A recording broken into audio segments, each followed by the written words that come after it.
그 범죄자를 좀 더 강력하게 처벌해야 된다라는 생각을 하시는 것 같은데요. 별로 의미가 없어지는 거예요. 왜냐면은 우리나라도 원래 자유로웠어요. 근데 우리나라가 입법으로 이제 좀 개선해 나가야 될 부분이라고 생각합니다.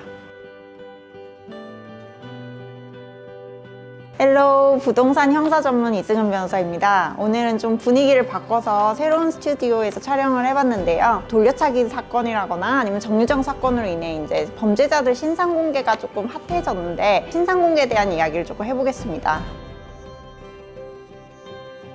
법률에 따로 규정이 되어 있어요. 강력범죄 처벌 등에 관한 법률이라던가 아니면 특정한 범죄를 저지른 경우에 그 범죄를 저지른 사람이 확실하다는 증거가 있을 경우에는 오로지 공공의 이익을 위해서 신상을 공개할 수 있다라고 정해져 있기 때문에 신상 공개의 기준은 법률에 이제 명확히 규정되어 있는 편입니다. 그 많은 분들이 이제 신상 공개를 좀 하면은 그 범죄자를 좀 더 강력하게 처벌해야 된다라는 생각을 하시는 것 같은데요. 실제로 신상 공개를 했다고 해서 그 범죄자들을 더 강력하게 처벌을 할 수 있는 그런 건 전혀 없고요. 똑같이 기준이 있을 뿐이고 신상 공개를 할 수 있느냐 없느냐 그것만 달라지는 것 뿐인 거예요. 법률가로서 보기에는 사실 그 사람 실효성에 대해서는 잘 모르겠고요. 그냥 범죄자가 확실해지니까 뭔가 약간 정유정 사건 이렇게 특정화가 되거나 경각심을 불러일으키게 하는 그런 정도의 효과가 있는 것 같고 범죄자를 처벌할 수 있는 거에 대해서는 사실 신상 공개가 그렇게 엄청 실효성이 있을 것 같지는 않습니다.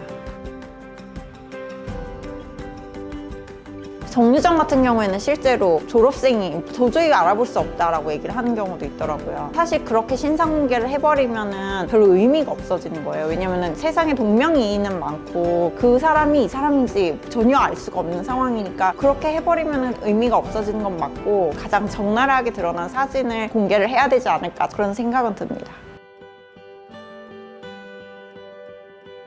우리나라에서만 머그샷 동의가 필요한 거지 미국에서는 머그샷 동의 받지 않고 바로 공개해버리거든요. 우리나라만 개인정보보호법상 당사자의 동의를 얻어야 뭐 초상권을 쓸 수 있다거나 아니면 개인정보를 공개할 수 있다라는 규정이 있기 때문에 동의가 필요한 거고 사실 그 부분은 우리나라가 입법으로 이제 좀 개선해 나가야 될 부분이라고 생각합니다.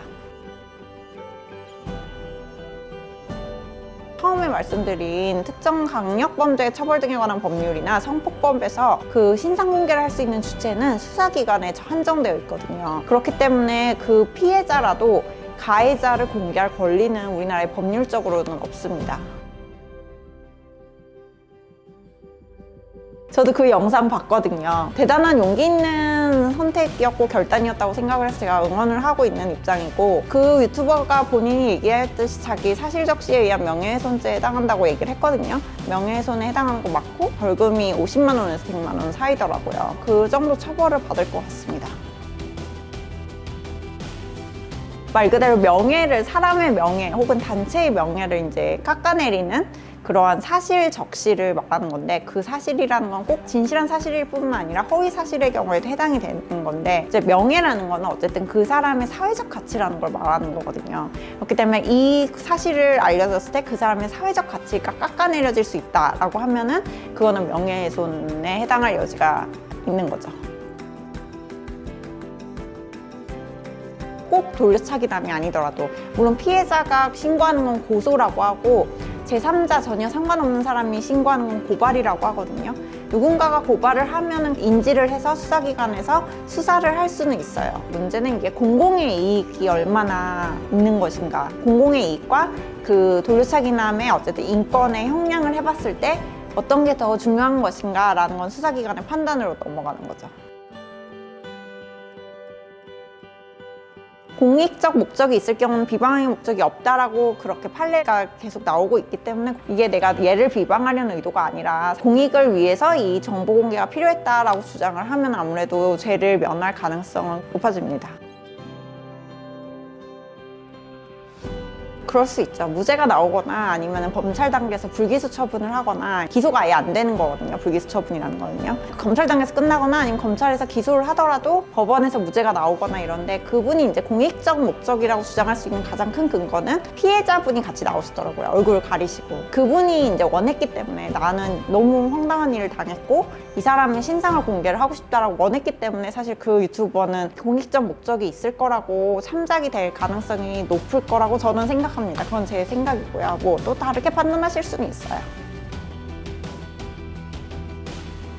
신상공개 관련법이라는 거는 봤더니 미국에서는 그냥 머그샷을 바로 공개하더라고요. 동의가 필요 없이 그냥 범죄 혐의자라도 공개를 하던데 그런 거 보면은 신상 공개 자체에 대해서는 범죄자라고 하면은 그냥 그렇게 문제 없이 바로 공개를 하는 것 같아요. 우리나라보다는 신상 공개가 좀 자유로운 것 같습니다. 우리나라도 원래 자유로웠어요. 근데 중간에 약간 좀 손해배상을 청구할 수 있게끔 결론이 나서 그것 때문에 약간 조금 중대범죄만 이렇게 했던 부분이 있는데 점점 더 다시 논의가 될 것 같아요. 사회적인 논의가. 신상 공개만으로도 분이 풀리지 않으실 거라는 것도 충분히 알고 있고요. 그렇지만 신상 공개를 통해서 우리 옆집에 살던 그 사람이 이렇게 나쁜 사람이구나라는 경각심을 가지게 한 효과는 있었을 거라고 생각을 하고요. 국가나 법조인이나 모두 범죄자들을 조금 더 어떻게 하면은 제대로 처벌을 할 것인지에 대한 고민은 항상 하고 있으니까 조금 너무 상심하지 않으셨으면 좋겠습니다. 신상 공개에 관한 이야기를 조금 해봤습니다. 제 영상이 도움이 되셨다면 구독, 좋아요, 알림 설정, 댓글까지 부탁드릴게요. 감사합니다.